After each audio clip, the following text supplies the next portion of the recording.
नमस्कार। आप सभी का हमारे YouTube चैनल जित्सा ट्रिक्स में स्वागत है। और इस वीडियो में हम डेली करंट अफेयर्स के प्रश्नों के साथ साथ स्टैटिक जीके के महत्वपूर्ण प्रश्नों को देखेंगे। आइए हम वीडियो को शुरू करते हैं और आज का पहला प्रश्न देखते हैं। आज का पहला प्रश्न है, देश के वर्तमान मुख्य सूचना आयुक्त कौन है? तो वर्तमान सूचना आयुक्त हीरालाल सामरिया हैं। ये राजस्थान के रहने वाले हैं, और भारत के पहले दलित मुख्य सूचना आयुक्त हैं। इन्होंने वाई के सिन्हा के स्थान पर ये मुख्य सूचना आयुक्त का पद ग्रहण किया है।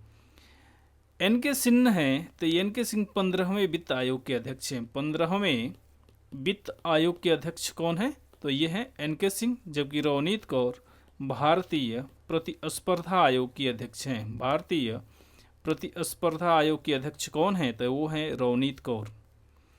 पीएम विश्वकर्मा योजना के तहत अगले 5 वर्षों में कितने पारंपरिक कारीगरों को लाभ पहुंचाने का लक्ष्य रखा गया है? तो ये है 30 लाख कारीगरों को लाभ पहुंचाया जाएगा।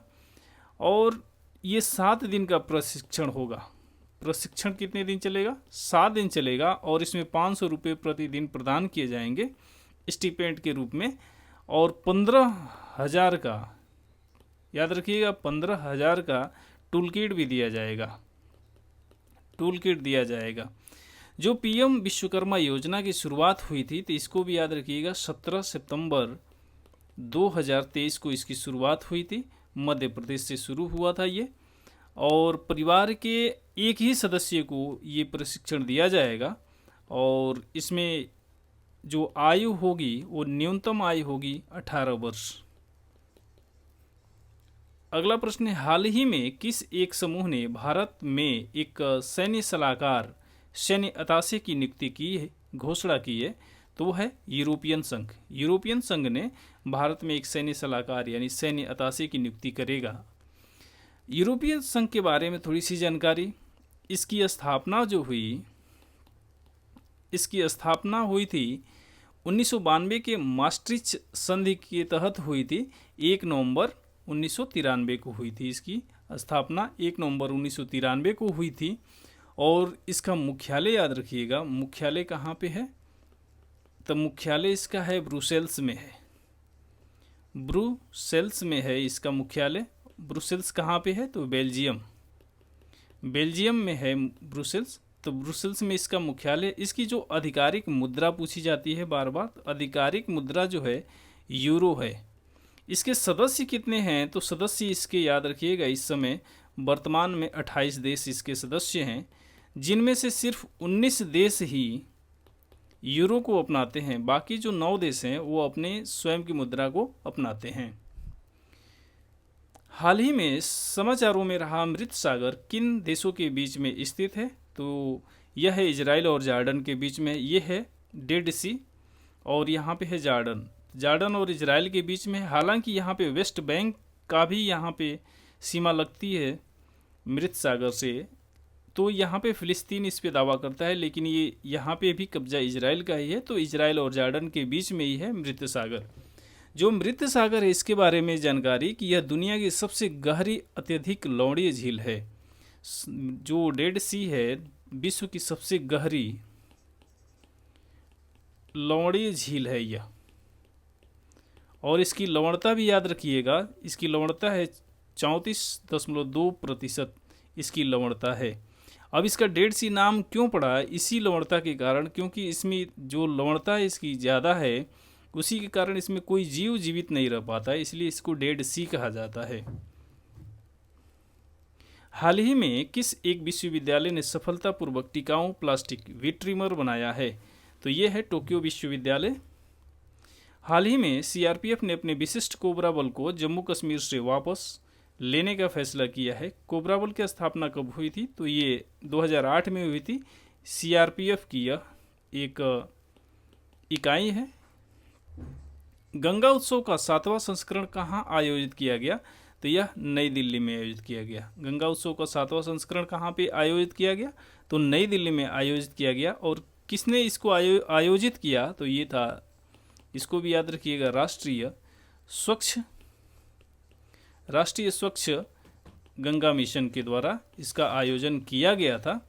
एक बात और याद रखिए कि 2008 में गंगा नदी को राष्ट्रीय नदी घोषित किया गया था। गंगा को राष्ट्रीय नदी घोषित किया गया था। कब किया गया था? तो 2008 में इसको किया गया था। महिला हॉकी एशियाई चैंपियनशिप ट्रॉफी 2023 किस देश ने जीता है? तो भारत ने जीता है। और किसको हरा के जीता है? तो जापान को हराकर भारत ने जीता है एशियाई चैंपियनशिप ट्रॉफी को। 24वीं एशियाई तीरंदाजी चैंपियनशिप 2025 की मेजबानी कौन देश करेगा? तो याद रखिएगा ये बांग्लादेश करेगा। हाल ही में भारतीय नौसेना के नवीनतम स्वदेशी निर्देशित मिसाइल विध्वंस सूरत का अनावरण कहाँ किया गया है? तो ये सूरत में ही किया गया है। पहली बार हुआ है कि जो नाम है उसी शहर में इसका अनावरण भी किया गया है। सूरत का सूरत में ही अनावरण किया गया है। भारत ऑस्ट्रेलिया शिक्षा एवं कौशल परिषद की पहली बैठक कहाँ आयोजित की गई? तो ये गांधीनगर में आयोजित की गई है। इसे याद रखिए, IIT गांधीनगर में इसका आयोजन किया गया था। AIESC की जो स्थापना हुई थी वो 2011 में हुई थी। इसे भी ध्यान में रखिएगा। हाल ही में वित्त मंत्रालय ने वस्तु एवं सेवा कर GST मांग आदेशों के खिलाफ अपील दायर करने के लिए एक माफी योजना शुरू की है। इस योजना का कार्यकाल कब तक है? तो यह है 31 जुलाई 2024 तक। 31 जुलाई 2024 तक इस योजना का कार्यकाल है। जो GST है, GST एक एकल अप्रत्यक्ष कर होता है। अप्रत्यक्ष कर होता है और इसकी जो शुरुआत हुई थी, कब से ये लागू हुआ था भारत में? तो जुलाई 2017 से ये लागू है। गिंडी राष्ट्रीय उद्यान जहाँ काले हिरण पाए जाते हैं किस राज्य में स्थित है? तो ये तमिलनाडु में स्थित है। तमिलनाडु में चेन्नई में यह स्थित है। हाल ही में किस देश ने परमाणु हथियार ले जाने में सक्षम बुलावा बैलिस्टिक मिसाइल का सफल परीक्षण किया है? तो वो देश कौन सा है? तो वो है रूस। रूस के द्वारा बुलावा बैलिस्टिक मिसाइल का सफल परीक्षण किया गया है। हाल ही में भारतीय सेना ने स्ट्रिंगर हवा से हवा में मार करने वाली मिसाइलों, हेलफायर लॉन्गबो हवा से जमीन पर मार करने वाली मिसाइलों, बंदूकों और रॉकेटों से लैस 6 अपाचे लड़ाकू हेलीकॉप्टरों को शामिल करने का निर्णय लिया है। यह हेलीकॉप्टर किस देश द्वारा निर्मित है? तो यह किस देश द्वारा निर्मित है? अमेरिका के द्वारा यह निर्मित किया गया। अमेरिका की कौन सी कंपनी है? तो कंपनी का नाम याद रखिएगा, बोइंग कंपनी के द्वारा इसका निर्माण किया जाता है। हाल ही में किस देश के वरिष्ठ वन अधिकारियों और फ्रंट लाइन कर्मचारियों का एक प्रतिनिधि मंडल पन्ना बाघ अभयारण्य में प्रशिक्षण के लिए आया था? तो ये है कंबोडिया।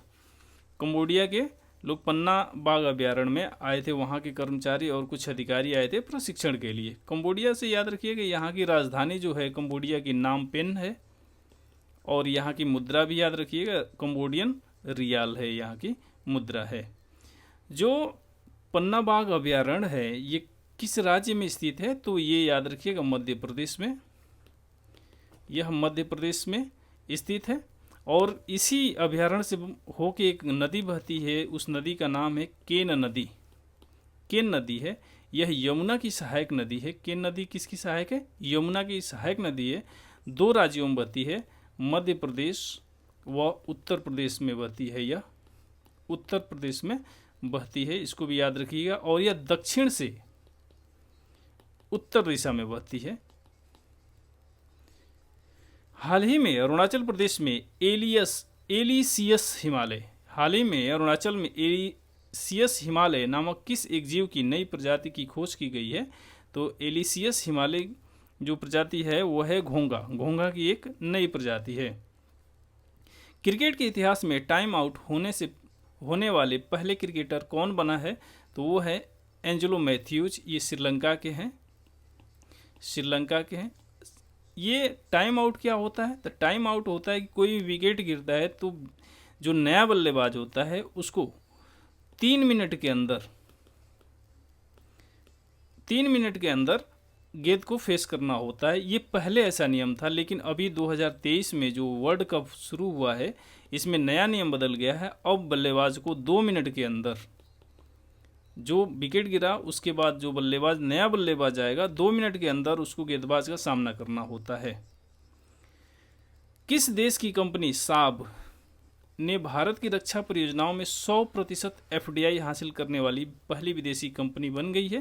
तो यह स्वीडन की कंपनी है साब, और यही 100% एफडीआई हासिल की है।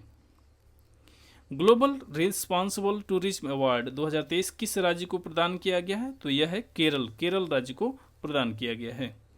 अंतर्राष्ट्रीय सौर गठबंधन का 95वां सदस्य कौन देश बना है? तो यह है चिली 95वां सदस्य बना है आईएसए का। आईएसए की अभी जो बैठक हुई थी 2023 में, वो कहाँ पे हुई थी? तो इसको याद रखिएगा, नई दिल्ली में हुई थी इसकी बैठक। नई दिल्ली में इसकी बैठक हुई थी। इसकी स्थापना कब हुआ था? तो ये हुआ था 30 नवंबर 2015 को। दो देशों ने मिलकर किया था, भारत और फ्रांस ने मिलकर किया था। भारत और फ्रांस ने मिलकर आईएसए यानी अंतर्राष्ट्रीय सौर गठबंधन का स्थापना किया था। इस वीडियो में बस इतना ही। जय हिंद।